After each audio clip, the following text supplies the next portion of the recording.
Hello, everyone, and welcome to Stamp Panels for August already. I can't believe it. Thank you, Jean, for volunteering to help us out and doing this presentation. I'm very looking forward to it. And thank you, Sparks Auction, for sponsoring us. And you can go check them out at sparks-auctions.com. Now, Jean is well known around the stamp world now, and she does some awesome work, but she's also a doctor. So I'm sure that during this time, she's been a little extra crazy. So I really extra appreciate this time that you've got for this presentation. I don't have to go into too much details, but I'm gonna just turn it over to you and we can get started. Okay, thanks, Joe. So I'm just gonna share my screen. Okay, so hopefully everybody can see that.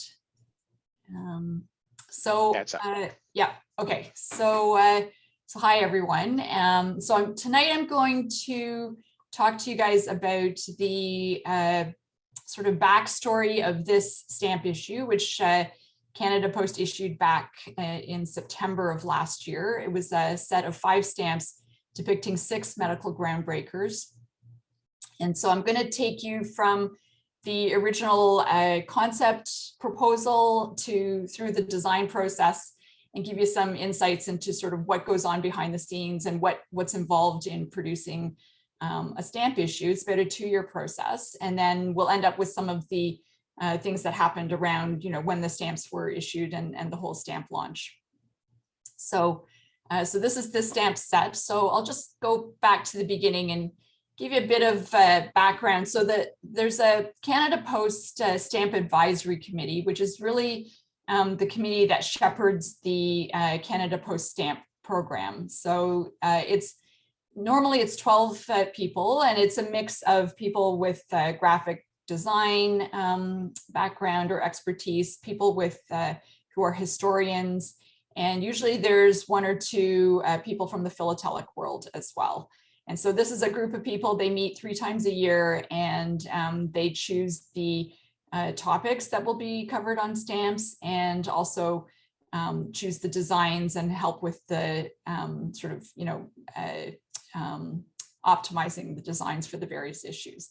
And so I didn't really, when I started collecting, obviously didn't really know anything about this. And I sort of first became aware of the Stamp Advisory Committee in 2017. Jim Phillips, who's the head of Canada Post Stamp Services, came to the National Postage Stamp and Coin Show that was held in Mississauga in the spring that year, and gave a talk about the Stamp Advisory Committee and sort of the things that they did. And I thought it was so cool, and wouldn't it be really amazing for, I think, for collectors to be on that committee, or to find out what goes on behind the scenes. And I was a year later, in March of 2018, I was just really thrilled to actually be appointed to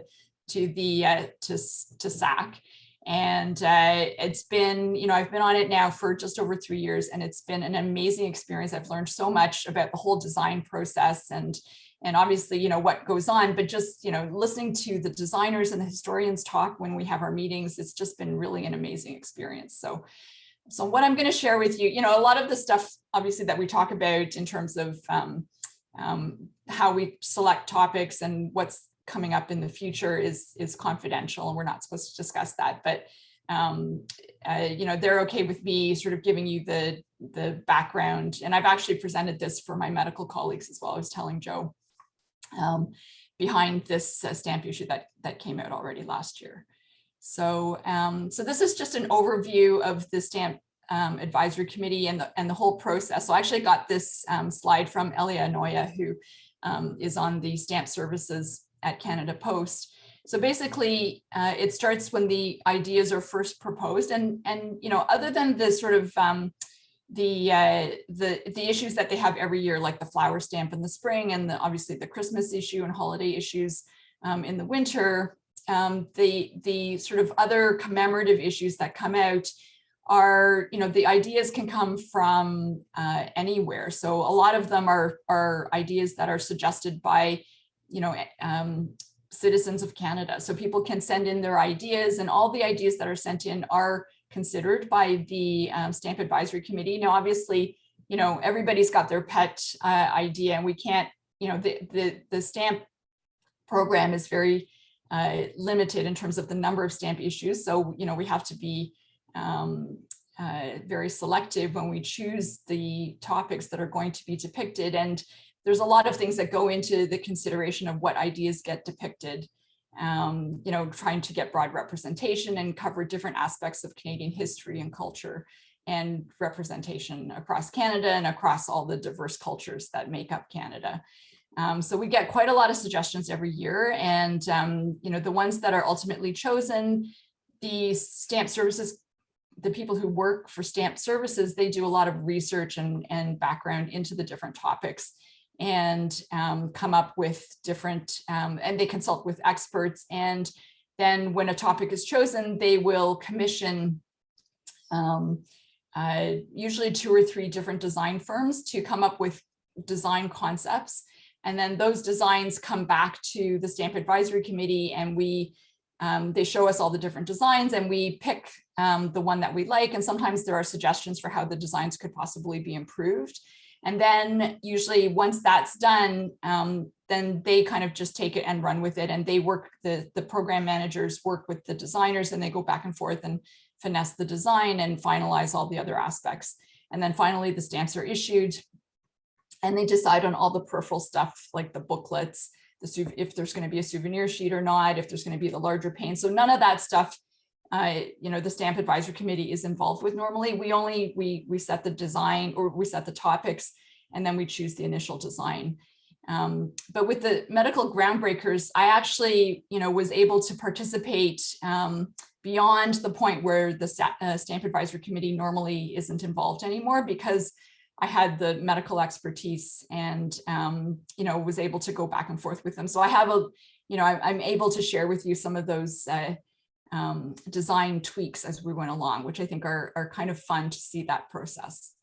So, so how did it come about? So first of all, just to let you know, my day job is I'm a hematologist. So I look after patients who have blood disorders. But I actually spend most of my time doing research, and my research is in leukemia, and focused on leukemia stem cells for a particular type of leukemia that affects adults. And leukemia the whole field of leukemia stem cells is based on the sort of research that's gone on in the past 4 or 5 decades in the normal blood system and normal blood stem cells. And really all of that research came out of very pioneering work by 2 scientists that were at the Ontario Cancer Institute in the 1960s, James Till and Ernest McCullough. So they were really, the foundation of, they provided the foundation for the whole stem cell field. And, they've been called like the fathers of stem cell science. And when I wrote my thesis, a lot of the introduction was the background of their work and the work that grew out of the studies that they did. So, so back in March of 2018, when I got appointed to the Stamp Advisory Committee, I was super excited. And when I was at work, I went and, Dr. Norman Iskov is another stem cell scientist, and his office is across the hall from mine. So, I went into his office. I was very excited. I said, I've just been appointed to the Stamp Advisory Committee. How great is that? And one of the first things he said to me was, well, Till and McCullough should be on a stamp. Can you do that? So, so this is James Till, and that's Ernest McCullough. And I thought, well, that's probably a pretty good idea. Let's see if we can make that, let's propose that and see if we can make that happen. Now, Ernest McCullough has passed away, but James Till is still alive. So one of the first things was, wait a minute, isn't there this rule that only dead people can be on stamps other than the ruling monarch? And so that used to be the rule, but they actually changed that rule in 2005. So Oscar Peterson was the first beneficiary of that change. So he was honored on a stamp while he was still alive. And that was, a really big thrill and honor for him. And he said, I think, they said that he said that it was one of the biggest honors that he could have, to be on a postage stamp. So they have since 2005 also commemorated other people that are still living on stamps.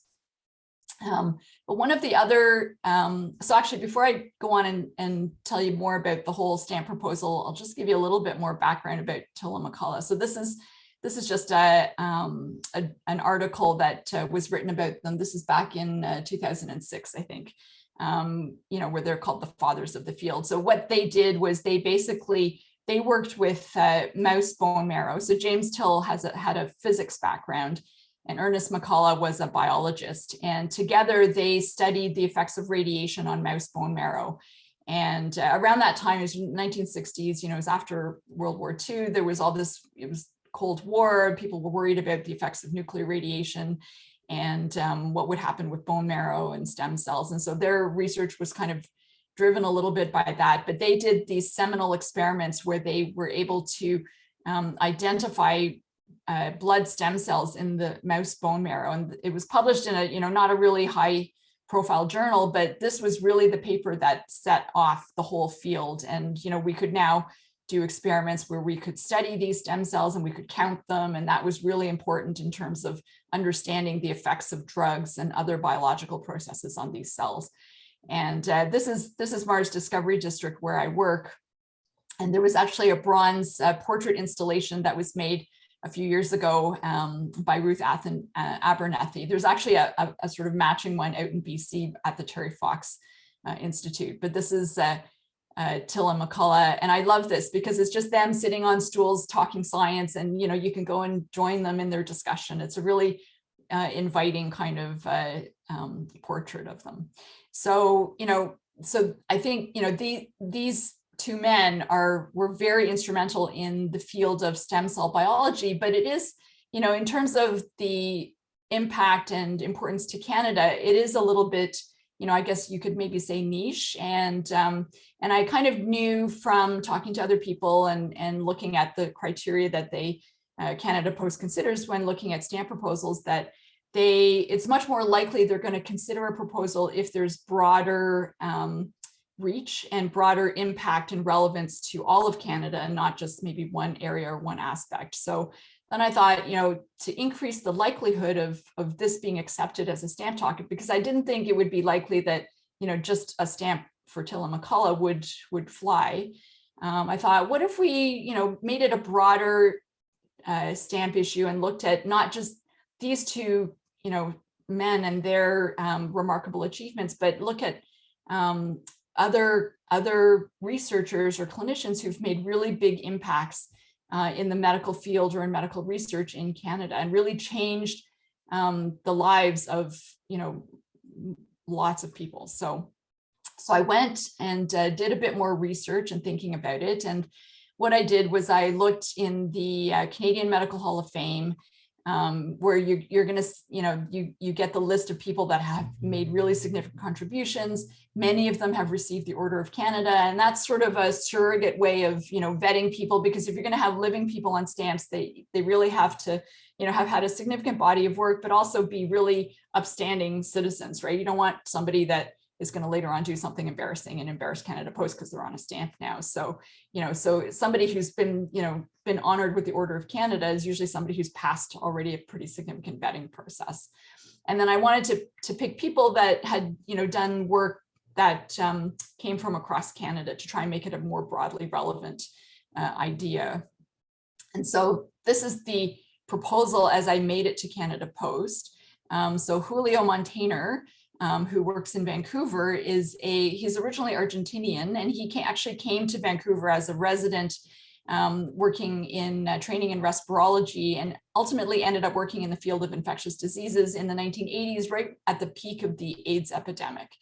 And he came up with the idea of using multi-drug regimen to treat HIV and AIDS, and really led the clinical trials that have resulted in the current treatments for AIDS, and really remarkably changed the landscape of AIDS. So, AIDS went from a death sentence to basically nowadays it's just a chronic disease that you just control with medications. It's like diabetes was a death sentence, and now you just treat it with insulin. AIDS is the same thing with the current medical treatment. So that was his contribution. And then Bruce Chown, who worked in Winnipeg, he was a hematopathologist who studied something called RH disease, or hemolytic disease of the newborn. So this was something that impacted a lot of babies. So people, RH is a blood type, and people can be RH negative or positive. And when an RH negative woman has a baby with an RH positive father, the baby can be RH positive, and that causes an immune reaction that can affect future pregnancies. And a lot of babies died from this sort of immune reaction. And he did research that understood the basis of that disease. And then he led the Canadian trials that ultimately resulted in the licensure of a product called Winro, or Rogam. Winro is actually Winnipeg. That's where Winro comes from. And so these are just injections that are given to pregnant women now. If they're RH negative, they get one injection midway through pregnancy, one injection right after birth, and it's basically eliminated RH disease. So hundreds of thousands of babies that would have died are now just born with no problem. So really significant contribution again. And then Vera Peters was a physician, and she was at U of T, and she studied, she was a woman physician at a time, and a scientist at a time when, it was very male dominated.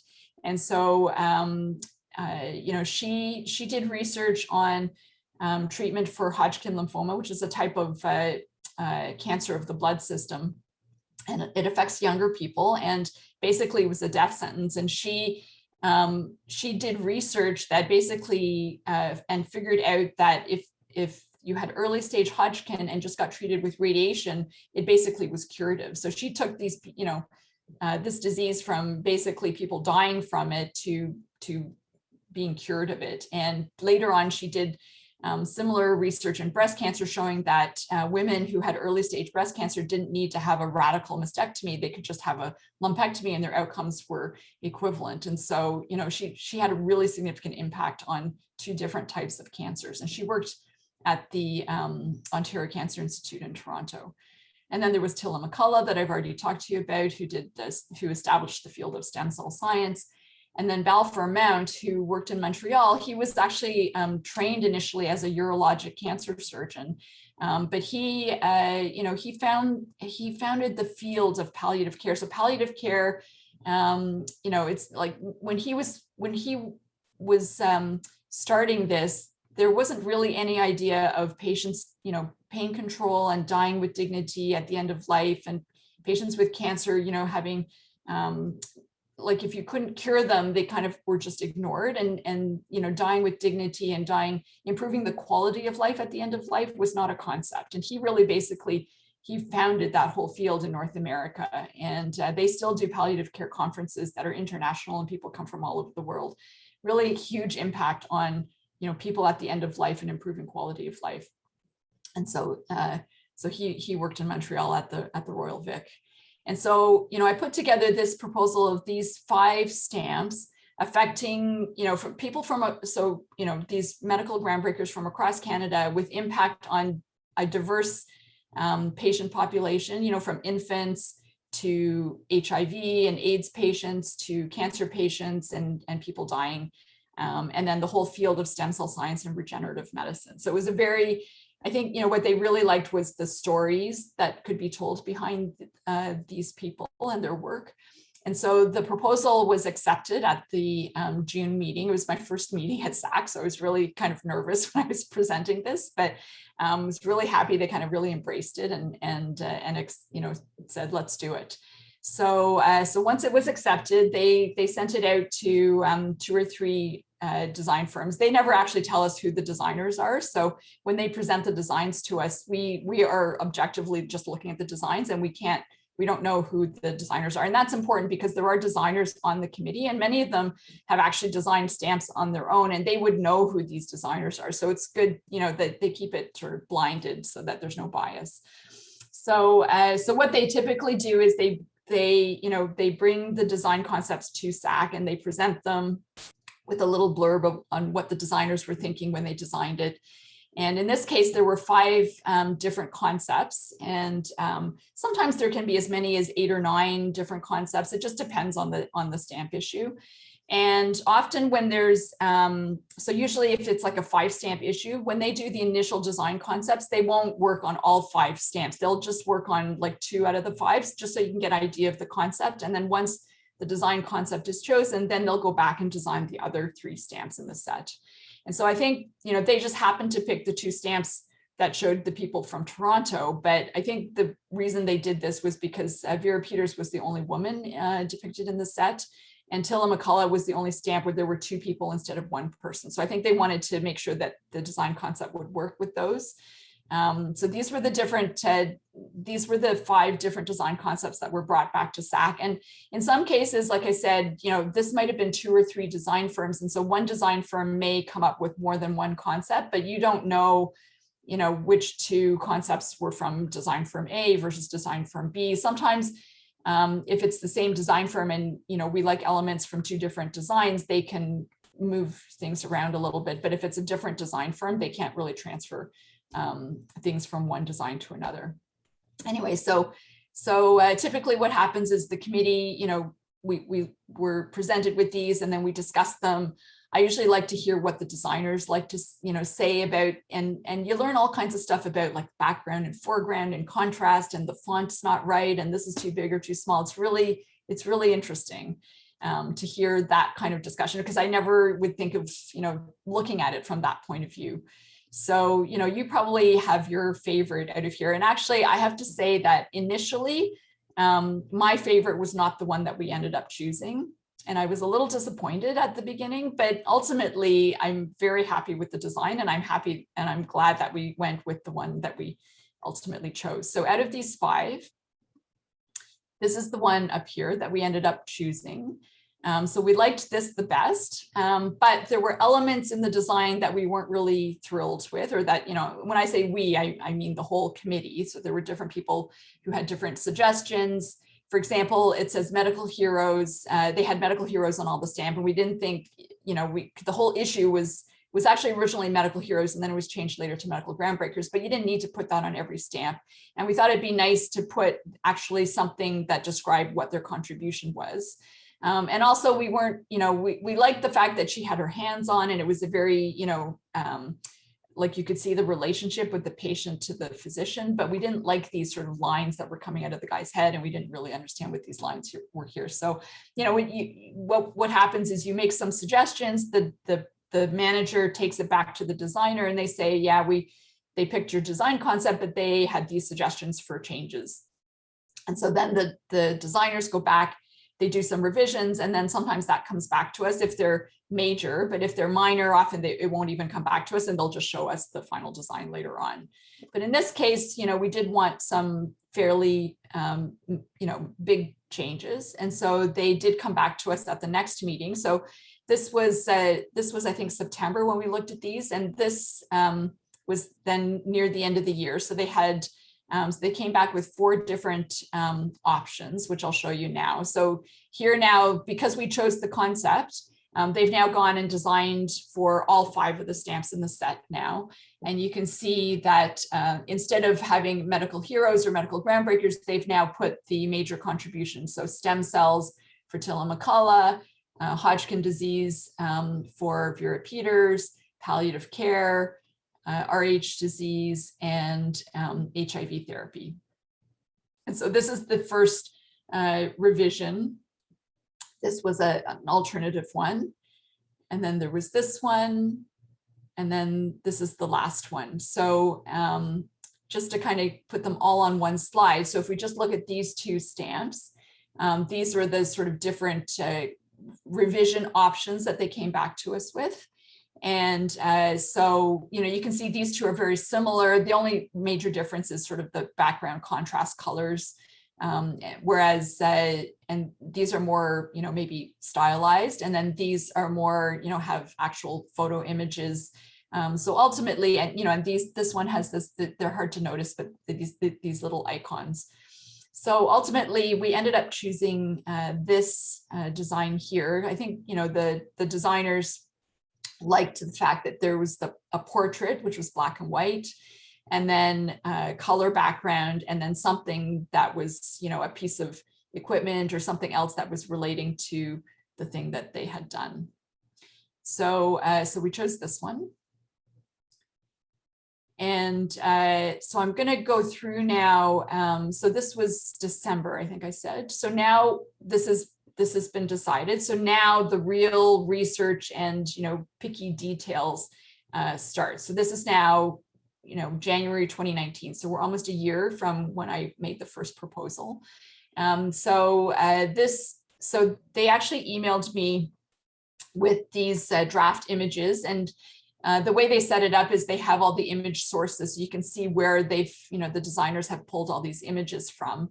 And so they asked me to take a look at these and send them comments, because the designers weren't, they obviously don't have a medical or scientific background. And so they weren't really sure if they, were using the right images or the best images for the different stamps. So I went through them and I gave them feedback.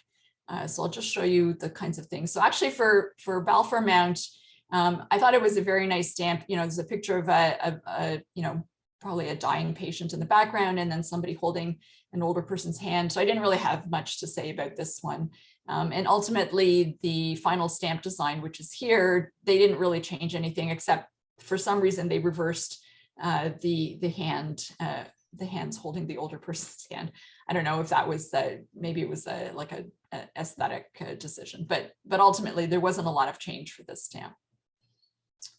And then for Bruce Chown, so remember the thing with the RH disease is that the mother is RH negative and the baby is RH positive. And what happens is that some of the baby's red blood cells gets into the mother's bloodstream, and that provokes an immune response because the mother is RH negative and the RH positive, stimulates an immune response. And so really there are very few RH positive cells in the mother's bloodstream, and all of her blood cells are RH negative. So the designers had thought to mark the red blood cells with these plus and minus signs. So that was their idea. I thought that was actually a pretty cool idea.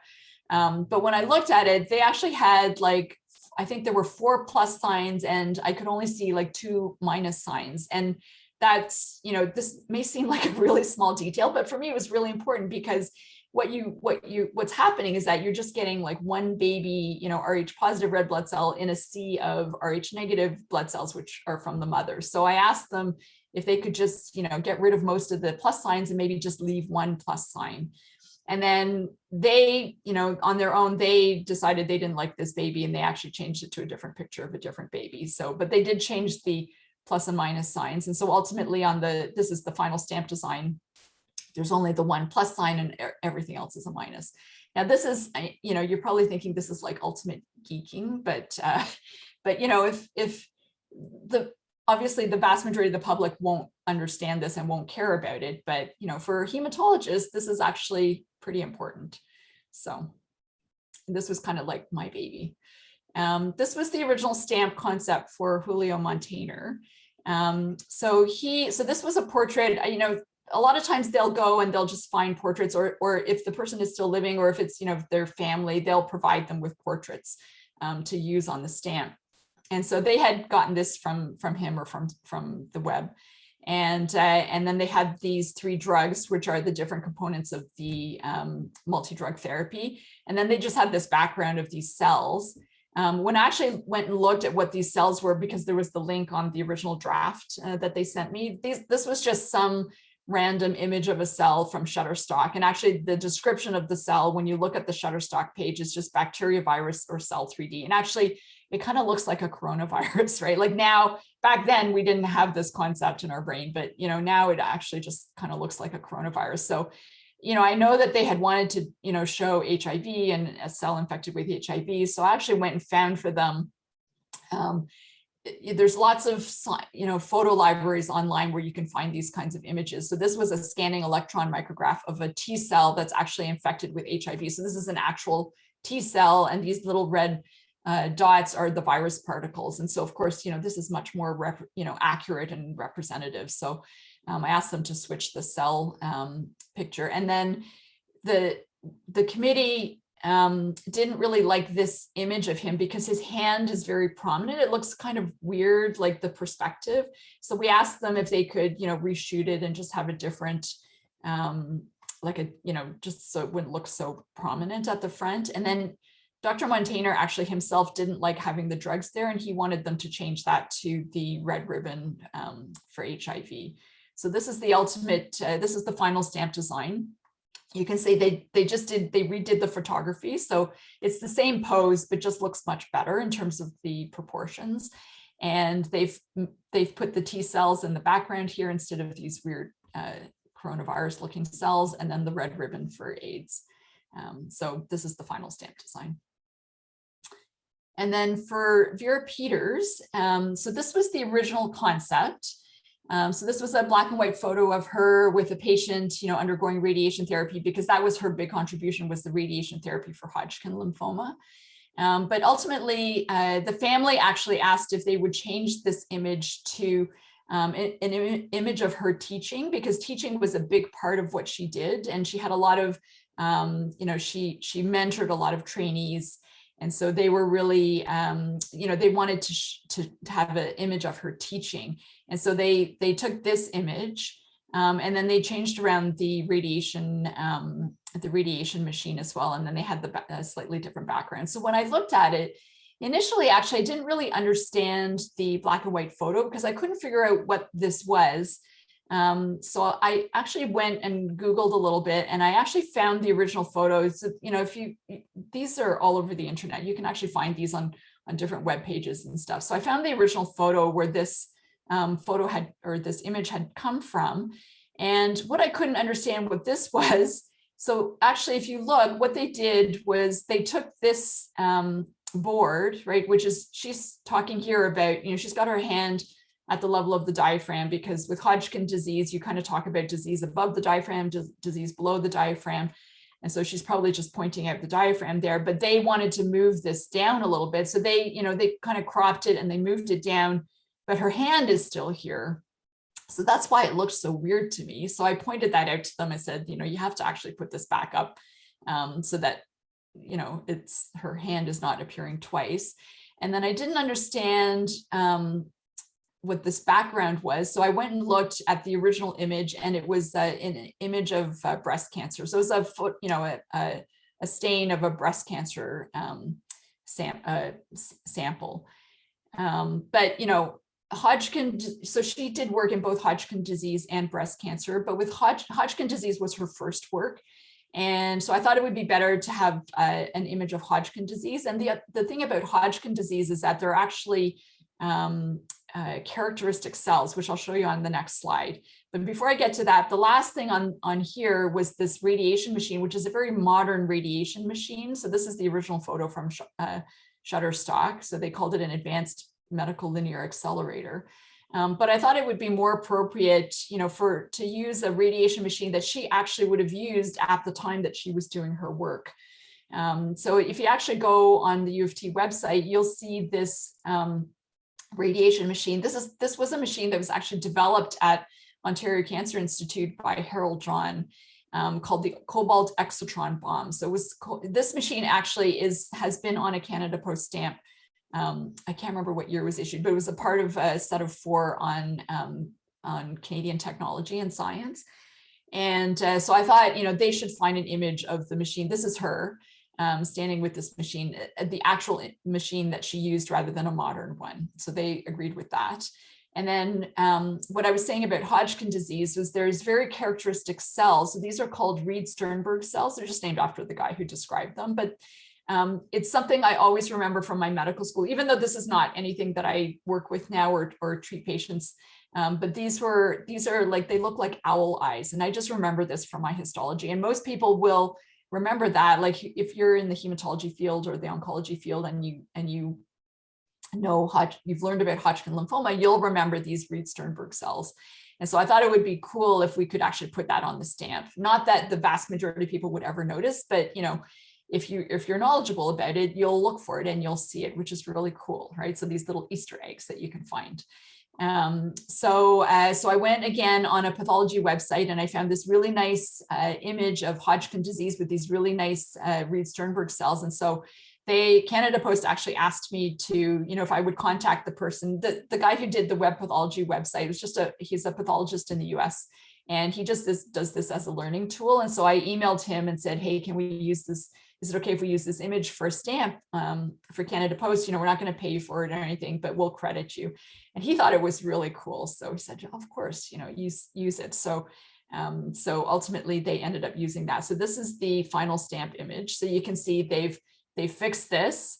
They put the cobalt exotron bomb. You can actually even read the words there. And they've cut this up a little bit because there's actually 2 spaces here where you can see the pathology, and there are the Reed-Sternberg cells. So this one is up here, and then this one is this one here. So, and actually, you know, when the stamp issue came out, the editor of Scalpel and Tongs, which is the newsletter for the American Topical Association Medical Subjects Unit, wrote an article about this issue, and he noticed the Reed-Sternberg cells. So to me, that was like the ultimate gratification that actually somebody had noticed it. So I was really happy about that. Okay. And then the last one, of course, near and dear to my heart, because this is the field that I work in, was Till and McCullough. So they had this generic background with these cells dividing, which I thought was fine, just neither here nor there. And then these really nice pictures of Jim Till and Ernest McCullough from you know, the old days when they were working together. But then they had this kind of weird image of a bone marrow or a bone, and I couldn't figure out what it was. But when I went and looked at the original source material, it turns out they got it from a site that was talking about hip replacement and hip osteoarthritis. And this was a human, you know, the human hip joint, the top of the femur here. And they've actually inverted it and rotated it to get this image here. So actually when they, you know, I said, let me see if I can find a better image. And Jim Till had actually given them feedback that, you know, they did their original work on mouse bone marrow, not human bone marrow. So it'd be nice to find an image of a mouse bone and mouse bone marrow cells. And so, you know, I looked around, I actually talked to, you know, Norman Iskov, because he does a lot of work in mouse bone marrow, to see if he had any images we could use, but always thinking that, you know, we needed to find something that was obviously mouse bone marrow so that you wouldn't need an explanation or something like that when you looked at it on the stamp. So one of my colleagues, you know, was asking everybody, and she said, oh, I found this article in a journal, Nature Reviews Immunology, that was written in 2017. Sean Morrison was the senior author. Sean Morrison's a scientist and a clinician in the US, but he's actually originally from Canada. So he's a Canadian guy. And they had this really cool image where they had, you know, sort of colorized it and had a mouse, you know, it's clearly a mouse bone, and the bone marrow is colorized red. So it's, you know, when you look at it, it's obvious that it's mouse and a mouse bone marrow. I thought that would be perfect. So I asked Canada Post, like, what do you think?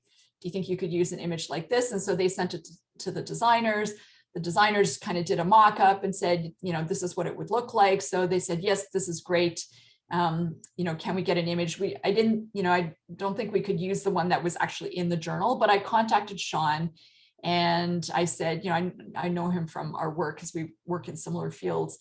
I said, you know, I need to ask you a favor. Can you make me you know, can you make me a figure that's similar to this? You know, that's not coming from the journal paper that we can use. It's going to be for a stamp, but I can't tell you anything else. And so he was all excited and said, sure. And Elise Jeffrey, who was his trainee, they came up with a new image, which was this. So I sent that to Canada Post, and Canada Post ultimately, you know, reworked it a little bit and ended up putting it on the stamp. So this is what the final design of the stamp looks like. So I thought that was fantastic. I thought that looked great because you can clearly see its bone and you can see the bone marrow.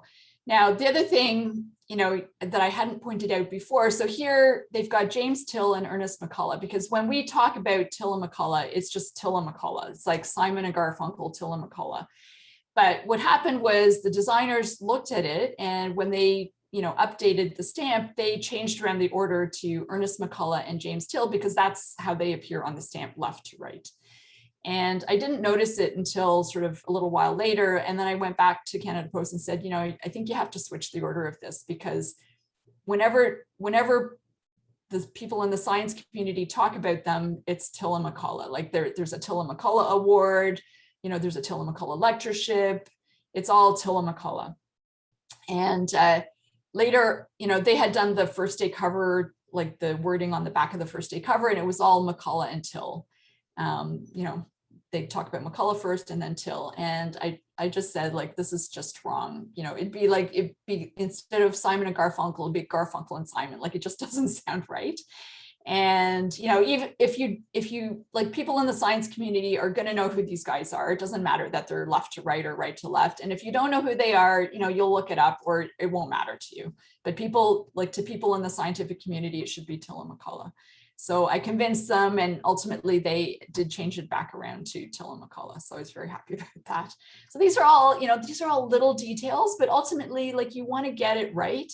And I think, you know, I think us as stamp collectors, we do pay attention to lots of little details. You know, the people who do fly specking or look at plate varieties, and, you know, we like our details to be in place, right? So I think ultimately, and, you know, Canada Post obviously wants to get it right as well, right? So because this is a permanent record of Canadian history and culture. So this is how we ended up with this final stamp design.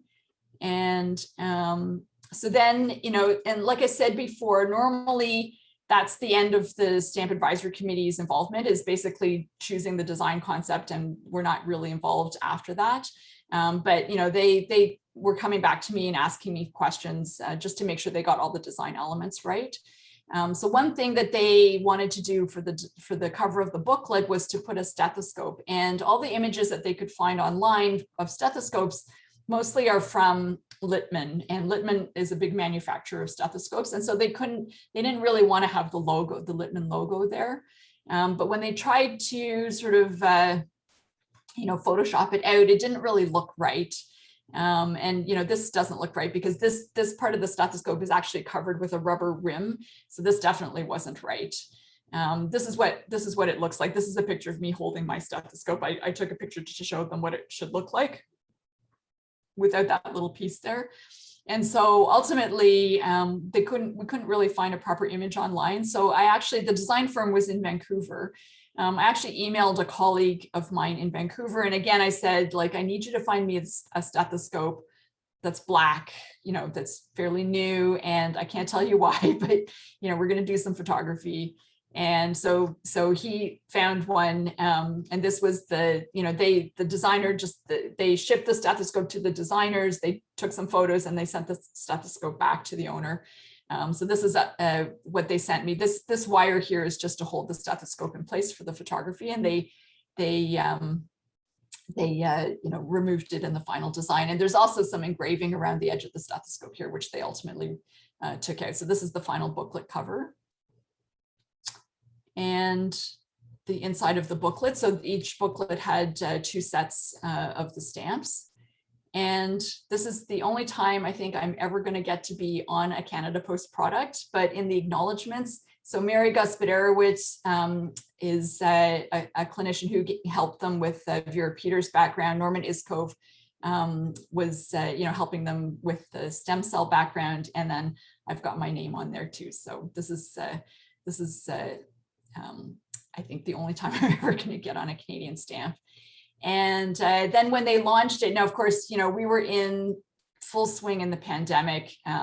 Normally when Canada Post does these launches, they have in-person events. And as members of the Stamp Advisory Committee, if the launch is in your city, you actually get invited to go, which is really cool.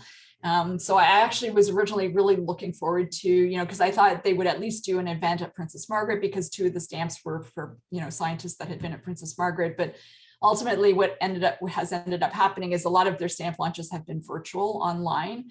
But they did produce these big foam core. They're about 1 inch thick foam core, 2 feet by 3 feet for stamp enlargements that they put up in the Princess Margaret lobby for the week that they were doing the stamp launch. And I snagged them. You can see they're behind me here. I snagged them, and ultimately they're going to go back into our conference room when we get back into the Research Institute and back to in-person meetings. And then I totally geeked out, and I asked the living honorees if they would be so kind as to sign first day covers for me. So I mailed them to them, asked them where to sign, and then they sent them back to me. So that was great.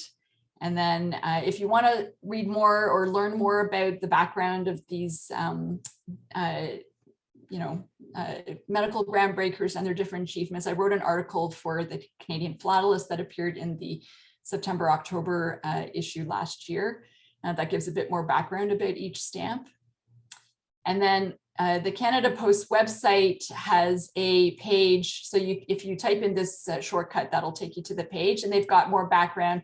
And their video department does a really fantastic job of producing launch videos that are like 2 minutes long. They're not very long. And there's on this page, you'll find a video for each stamp that gives you, we interviewed family members and colleagues and just talked about the impact of the work that these people did. And I actually got to interview some of the people for these videos. Like, you won't see or hear me on the video, but you'll hear the answers from the questions that I asked them. So as the final thing, I would just like to play for you the video that they made for Till and McCullough, just to give you an idea of what the kind of thing that they do here. So I hope this works. Dr. James Till, an expert in biophysics, and Dr. Ernest McCullough, a specialist in hematology, proved to be a powerful team. They refined the definition of stem cells and established an entirely new field of medicine to treat such serious conditions as blindness, paralysis, and cancer. The head of the physics group asked for a volunteer to work with Dr. McCullough, and I volunteered. We found we enjoyed working with each other, and we became genuine colleagues who participated equally in the designing of experiments. Well, of course, we didn't know at the time we were creating a new field. I think that Till McCullough, their work beginning in the 1960s, really set stem cell research on a different stage. They really gave birth to the modern era of stem cell research. We complemented each other. Our backgrounds were so different that we brought fresh perspectives that would not be available to either of us alone. Jim was a physicist, right? He was trained in sort of hardcore quantitative details of how things worked at the subatomic level. McCullough was the physician, and he was also the biologist. And, biologists tend to have a little more flexible type of view on a problem. And so by bringing the two of them together, I think was the magical sauce, so to speak, that allowed this sort of creativity to happen. This is a broader Canadian community acknowledging his contributions and his work. And I think that would have touched him, because he wanted to do science, but he wanted to do it for people.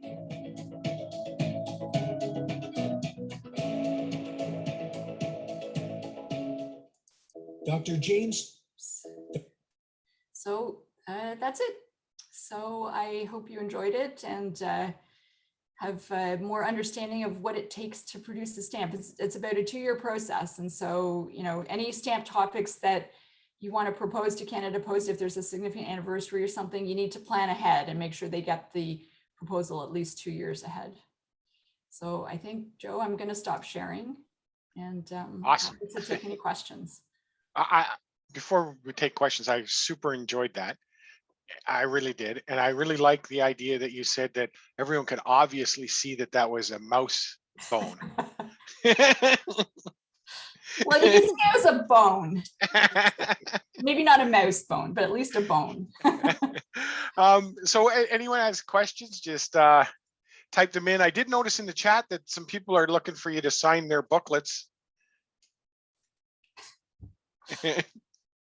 Yeah, I mean, sure. If you want to send them to me, I will happily sign them and send them back to you. No, I think that was an awesome job, because this was driven by you and your idea, and that's great. I really enjoyed seeing that. So our first question is, what happened to Mount Stamp? I'm not sure I understand what that question is. She's talking about the Balfour Mount stamp. So they didn't really change much from the original design of the stamp. I mean, I didn't have much input on that stamp. It was, there wasn't a lot of sort of scientific stuff on the stamp. It was more, palliative care is much more of a human to human, relationship caring kind of thing. So obviously, I didn't actually have any input on that stamp. They switched around the hands, but that was their decision. All right, any more questions? Wow, getting lots of comments. People really enjoyed it, so that's obviously great. I'm just trying to read through the chat. So at our next live show, we can have a table with a little rope around it. You can sign things. Sure. Although, like I said, I was a fangirl here. I actually debated a little while whether I should, ask for those autographs on the first day covers, but ultimately I decided, I can't let this opportunity go by. And they were very happy to sign them for me. They were obviously very happy to be on the stamps. And so actually the thing I didn't mention is, so Vera Peters and Bruce Chown have passed away, and Ernest McCullough passed away a few years ago. But actually got in contact with Bruce Chown's son, who told me that Bruce Chown was a stamp collector. And he actually sent me like photocopies of a few pages of his father's collection. He had like small queens, large queens, like it looks really impressive actually. So, and then Vera Peters, her daughter is a geriatrician who works in Peterborough, I think. So I actually was able to interact with her. I mean, it's been a really rewarding, like the whole experience has been really rewarding for me because I got to interact with people and their families. And, it's just been really great. Like, I think if this is the only thing that, that comes out of me being on the Stamp Advisory Committee, like, I can die happy kind of thing, right? Like, this is something that I think is, that I'm really proud of that I was able to do. Okay, so questions. We have all kinds in here. We've had 2 insolent stamps, 1971 and 2021, but neither shows Banting or Best. Banting was deceased, but Best was alive in 71 and was issued, but both were gone by 21. Would you have any idea why they're not on the stamp? So, I mean, that's way before I was on the Stamp Advisory Committee. But actually, Banting and Best were together on the one of the stamps in the Millennium series. Banting's face, I think, is bigger, and Best is standing there with a dog.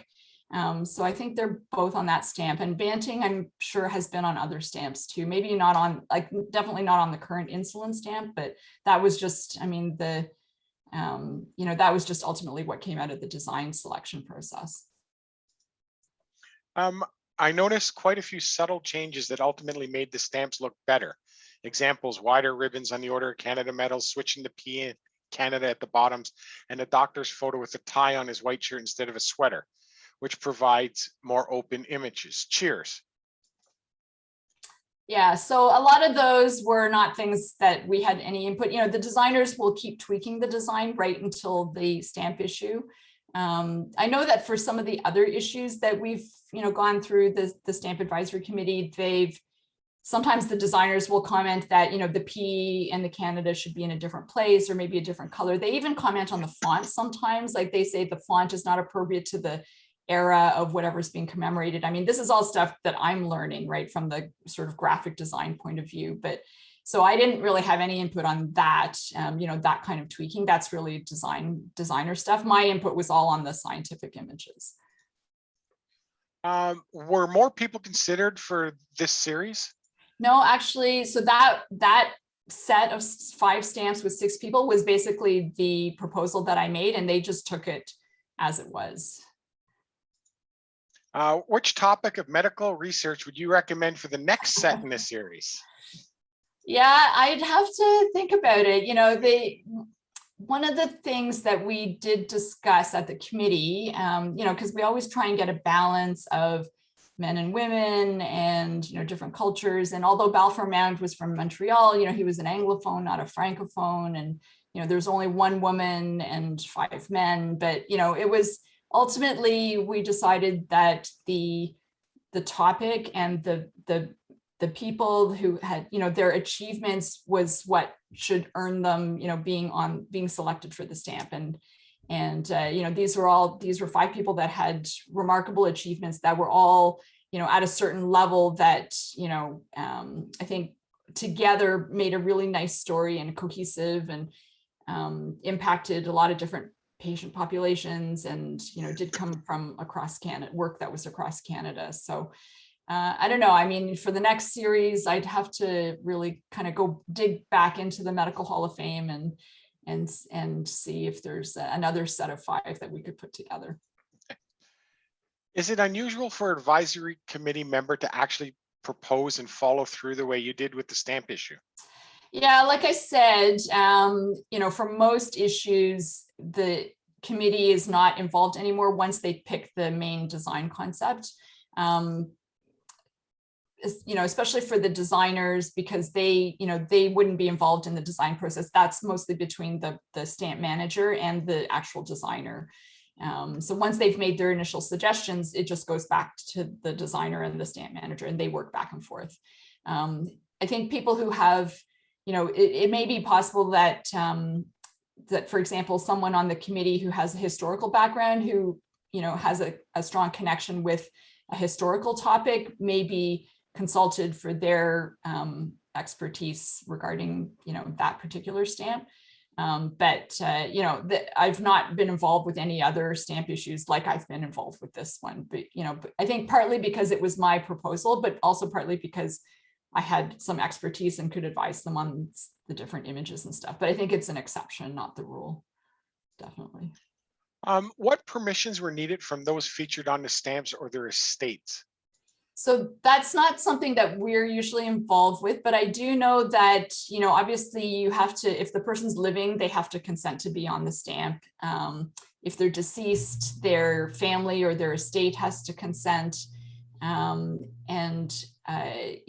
that there are people that are living on stamps, they do also have some input. So what typically happens is the advisory committee may, out of all the different design, if we get 10 design concepts, we'll say, okay, these 5 or 6 are ones that we could, that we think are good. And then they will actually go and ask the person, to pick their favorite. And so they do have input into that design as well. Yeah, and then, for images and things like that, like I said, for some of those pathology images, we had to ask permission to use it, and they got a credit. If you look at the booklet, you'll see the photo credits on there, like Web Pathology is on there, and Sean Morrison and Elise Jeffrey are on there for the bone marrow, and wherever else they got the images, they always do the photo credits. Any idea you can give us about how much it costs to design a stamp? That I have no idea, so I wouldn't even want to guess, because they commission the designs, and I think they do pay the design firms for those initial concepts. So even if your design is not chosen, you still are paid for that initial concept, the initial work. But ultimately, I have no idea what they pay for the final stamp design. There were a few pioneers from Montreal, Dr. Penfield, Dr. Weinberg, etc. Do you think they will be considered for future stamps?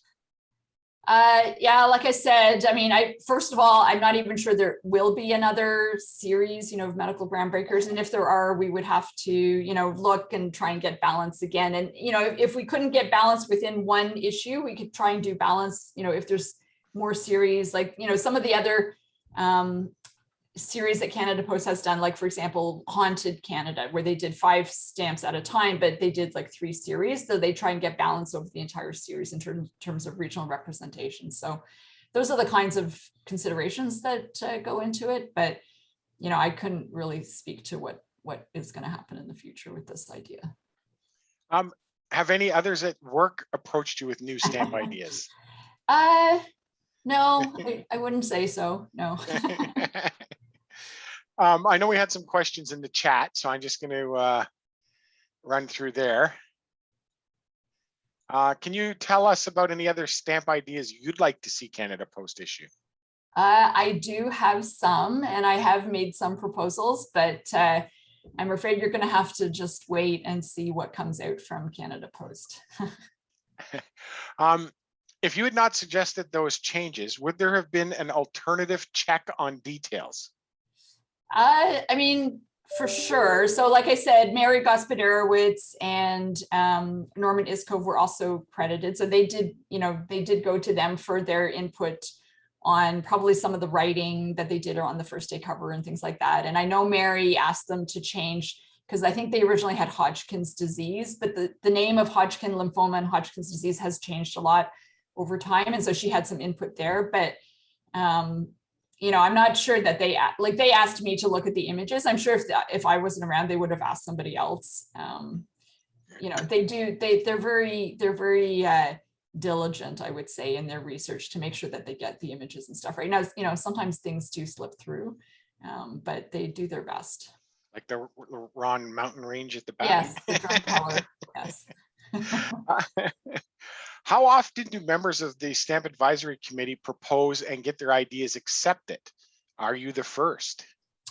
So I'm pretty sure I'm not the first. I know that, at least some of my predecessors have proposed things that have been accepted, and that it may not necessarily come from one person, but may come out of a discussion from, at the Stamp Advisory Committee where we are talking about, we should do something along these lines or that line, and a lot of times what happens is, like, if somebody sends in an idea for this, one person that they think should be commemorated, we may not think that one person on their own merits a stamp, but perhaps it could be incorporated into a larger thing, so one singer, maybe not by themselves, but maybe a large, a group of singers or certain genres. So we try and play with ideas that way. And so, a lot of times it's hard to pinpoint that this idea came from that one person or versus, out of the whole discussion. But, they certainly ideas do come from the Stamp Advisory Committee. Ideas sometimes come from stamp services themselves. Like they'll say, we think this is a good idea, or this is a significant anniversary we think should be commemorated, and the committee, will agree.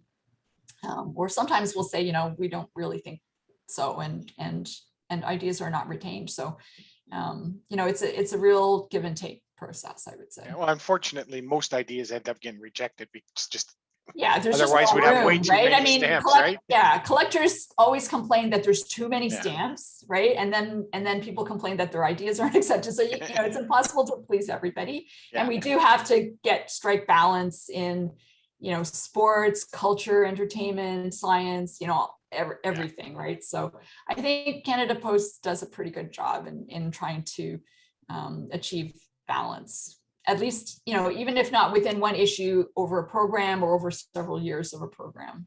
Yeah. Iceland Post announced that it would cease issuing stamps after 2020. Is there still a long-term interest in producing stamps in Canada Post? I mean, I haven't seen any waning of interest in producing stamps. So I think, and I think, in my personal opinion, and when I've talked to other collectors, I think the design of Canadian stamps is one of the best in the world. I mean, they, compared to, I won't name any names, but, compared to some other countries, I think our design, we put a lot of care and thought into design. Now, not everybody loves every design, right? Like I know plenty of people, for example, the Leonard Cohen stamps, some people loved them, some people hated them. So, there's obviously you're never going to please anybody. Art is always a personal thing, but I think overall that the design of Canadian stamps is really outstanding. Can you share some rejected design ideas? Sorry, that's something I can't really discuss. So, I have a question on if any of the people here watching today wanted to get involved with the Stamp Advisory Committee, how would they go about doing that?